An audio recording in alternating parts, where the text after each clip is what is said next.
A primeres hores del matí veiem intervals de núvols més abundants, especialment cap a les zones del litoral, aquí a Sant Boi de Llobregat, amb la sortida del sol. També teníem intervals de núvols a Osona, núvols alts, mitjans, que anaven circulant, núvols de vent que es veien en aquest sector. Després el cel s'anava aclarint i a la Cerdanya, per exemple, imatge també d'aquest matí, d'aquests núvols alts que anaven passant.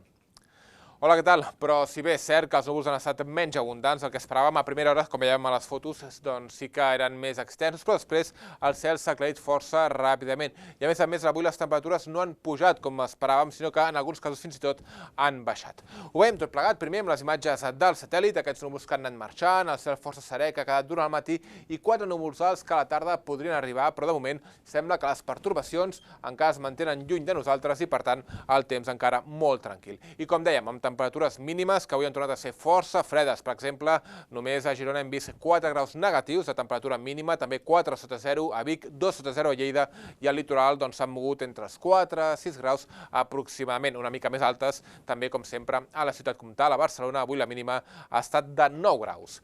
Veiem la previsió de cara a aquesta propera tarda. Temps molt tranquil, estable, cel serè, alguna pinzellada de núvols prims, poc importants, màximes al voltant dels 12, 13, 14 graus a tot estirar, molt semblants a les que teníem ahir.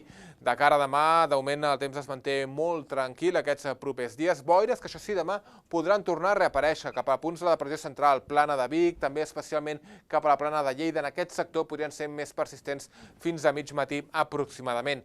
Demà també esperem que les mínimes es mantinguin molt semblants a les que hem tingut avui. I demà a la tarda el que sí que destaquem és que hi haurà, per una banda, creixement de nuvolades en muntanyes de l'interior del quadrant nord-est i, per altra banda, núvols baixos que apareixeran en aquest sector del litoral. Els pròxims dies serà dissabte, quan parlaríem de més núvols, de possibilitat d'algun ruixat cap al Pirineu occidental, però tot i així amb temperatures més altes. És tot, ho deixem aquí.